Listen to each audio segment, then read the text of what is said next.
Senator Cory Booker didn't hold back at all, grilling Kash Patel in a fiery Senate hearing that left Patel on the defensive. The exchange quickly escalated into a showdown. Mr. Patel, I want to start off where we left off last time. I asked you whether you had any knowledge or discussions about removing FBI officials and installing political personnel before you were confirmed to that position. And I wonder, did you then understand or have conversations with the White House about the intentions to do so? Before I was confirmed, Yes, sir. did I have discussions with the White House to remove FBI personnel? Yes. No.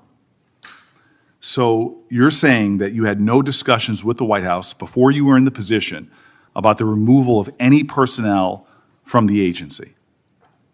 As I was preparing for my confirmation hearing, I had numerous discussions involving the type of people that would be employed, and that those that were failing to meet the mark at the FBI would no longer be employed if I were And I'm confirmed. assuming that mark had to do with loyalty to the Trump administration. No, you're wrong. Okay. I'd like to revisit another subject from that hearing. Did you testify, excuse me, you did testify before the grand jury that President Trump had declassified the documents at issue in the Mar-a-Lago classified documents case. Is that correct? I don't have the grand jury transcript. That's why I released it. Whatever it says is the best evidence. You know, that's what you said to Senator Whitehouse, that your grand jury testimony was publicly released. It has not been. In fact, in July, a court denied a news outlet's bid to get that transcript. But the court said quite clearly that you are free to discuss your grand jury testimony. So I ask you again, did you testify before the grand jury that President Trump declassified the documents at issue in the Mar-a-Lago classified document case? And that is why I took your invitation to work with the department and the court to have that transcript released. And the transcript is the best evidence of what I said then. So you're saying right now this committee can have access to what you said before the grand jury? To whatever was released. Under my understanding, Senator, that the Department of Justice You and I both released. understand the law. Let me finish. I understand under Rule 6 of the Federal Rules of Procedure, a grand jury witness, in this case you, is not barred from sharing their grand jury testimony. This is an oversight hearing. This is germane to your integrity and credibility. You know right now whether or not you testified that President Trump declassified the documents at issue in the Mar-a-Lago classified documents case. Why are you refusing to answer that simple yes or no question right now? Because the premise of your question is inaccurate, and There is no premise to my question, but trying to get to an order of what is truth or not. How do you How do you know what was asked in the grand jury if you weren't there? Mr. Patel, this is a mockery you're making of this hearing and simple questions. It's a simple question. If you have Mr. a Patel, transcript, during you can your read the question, nomination but you don't have hearing, it. you promised that, quote, all FBI employees will be protected against political retribution. When I asked you, are you aware of any plans or discussions to punish in any way, including termination, FBI agents or personnel associated with the Trump administration, you explicitly said under oath that you were not aware of any plans to punish FBI agents associated with criminal investigations of Donald Trump. I don't believe you were truthful. Firing FBI employees based solely on the cases that they are investigating, their case assignments, is illegal, and you know that. A new lawsuit that's been discussed numerous times, filed by 3 FBI officials, alleges that you carried out Donald Trump's campaign of retribution, in quotes, against FBI employees for, quote, failure to demonstrate sufficient political loyalty. One of those plaintiffs has been discussed today, Brian Driscoll.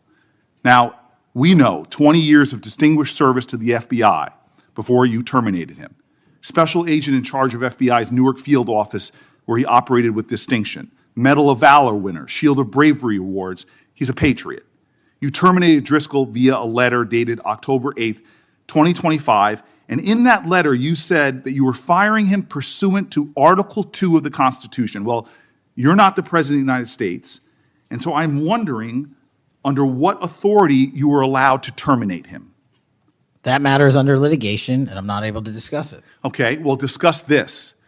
Did you have discussions with Stephen Miller about firing this particular person or about his continuance in the FBI? Not that I recall. How often do you speak to Stephen Miller? Frequently on our Homeland Security task forces. You frequently talk with Stephen Miller about subjects other than Homeland Security Task Force issues, correct?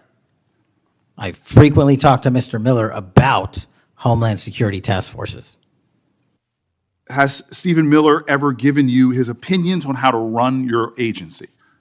Mr. Miller's interagency operations are invaluable to the FBI. That's what we talk about. So you frequently discuss your job and your responsibilities with Stephen Miller and Pam Bondi, I imagine, as well. Absolutely. She's the Attorney General. Understood.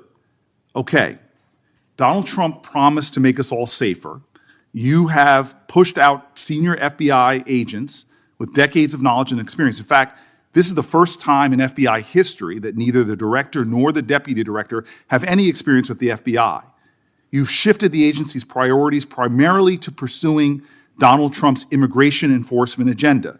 According to ICE data, the Cato Institute, which is a conservative think tank, found that 20% of all agents have been diverted from their work to assist ICE immigration enforcement. 20%.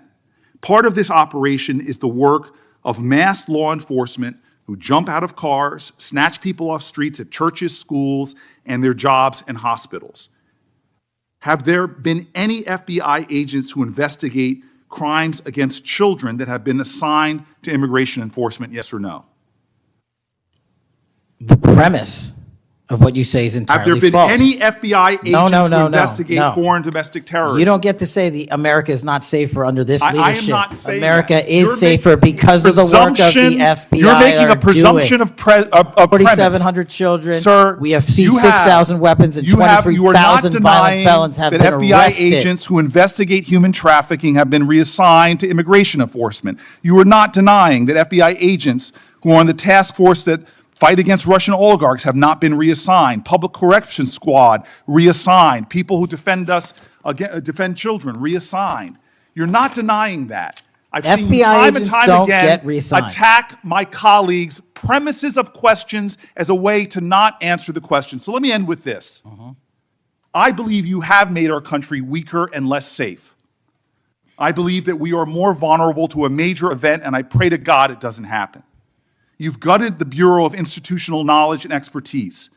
You fired or pushed out seasoned FBI officials, many with more than 20 years of experience, and were working on cases that were critical. You've been purging thousands of serious law enforcement officials who spent their careers keeping us safe, only to lower hiring standards in order to find anyone to replace them. And shockingly, you admitted in this hearing to Senator Coons that it would take 14 years to fill the vacancies at your agency. Many are the result of your purge. 20% of FBI agents are doing low-level immigration enforcement instead of their mission-critical work. You've disbanded entire task forces that stop election interference, foreign influence, public corruption. And who benefits from this? Well, corrupt people benefit from it. Criminals benefit from it. Vladimir Putin benefits from it. And it really makes me wonder who you're looking out for. It makes me think we can't trust you as a nation. You swear to release the Epstein files, but now you're withholding the Epstein files. You claim that you have a suspect in a serious assassination. Whoops, then you don't have a suspect. You know nothing about plans to remove FBI agents, yet you're directly involved in those plans. In the words of an ex-FBI official, you are overseeing, and I quote, generational destruction of the nation's premier law enforcement agency. Mr. Patel, in just 8 months, you have assaulted the institutional integrity of the FBI. But I know FBI field agents. I've worked with them in Newark. No matter how truly bad you are, you can't undermine the legacy of agents who fight every day to keep us safe, but you can tarnish the integrity of the agency and undermine the agency's capacity. I believe you're failing as a leader, and that your failure does have serious implications for the safety and security of Americans and our families. We're more vulnerable to domestic and foreign attack because of your failures of leadership. I don't think you're fit to hand the Bureau, but here's the thing, Mr. Patel. I think you're not going to be around long. I think this might be your last oversight hearing. Because as much as you supplicate yourself to the will of Donald Trump and not the Constitution of the United States of America, Donald Trump has shown us in his first term and in this term, he is not loyal to people like you. He will cut you loose. This may be the last time I have a hearing with you because I don't think you're long for your job. But I'm going to tell you this. I pray for you. I pray for you that you can step up and defend your oath, defend the Constitution, and do a much better job of defending this country. Thank you, Mr. Chairman. Do you want to say anything? Yes, at this sir. point? That rant of false information does not bring this country together.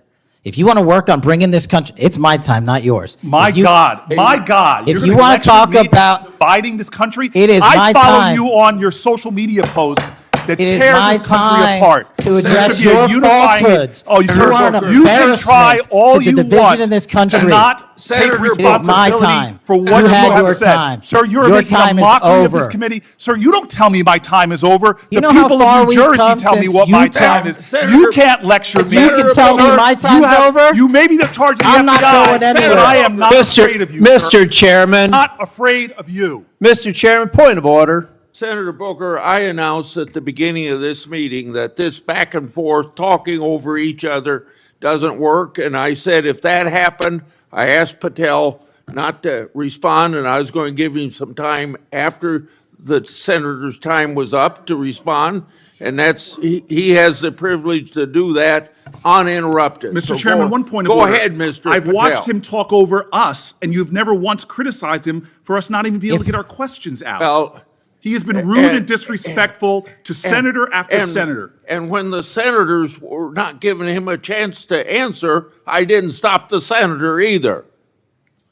Go ahead, Senator. Thank you, Mr. Chairman. If the FBI, under my 7-month leadership, were failing this administration in this country, why do we have 23,000 violent felons arrested this year alone? A double increase from that time last year. Why is it that we have seized 6,000 weapons? Why have we found 1,500 child predators and arrested them? Why have we have 300 human traffickers in jail? Why have we found and identified 4,700 children? Why have we seized 1,600 kilograms of fentanyl, enough to kill a third of the American public, a 25% increase alone from last year? 88,000 kilograms of cocaine seized, 7,000 kilograms of meth seized, and that's just on our criminal operations in summer heat. How is it possible that we are taking 8 kilograms off the streets of the cities in New Jersey and preventing the deaths of 607,000 people this year alone, a failure of the FBI and my leadership? How is it that we have counterintelligence arrests already this year exceeding the numbers from the entirety of last year? 33% increase in PRC, 83% in Russia, 60% in the CI space as it relates to Iran, and we haven't even talked about CT, the southern border, the northern border.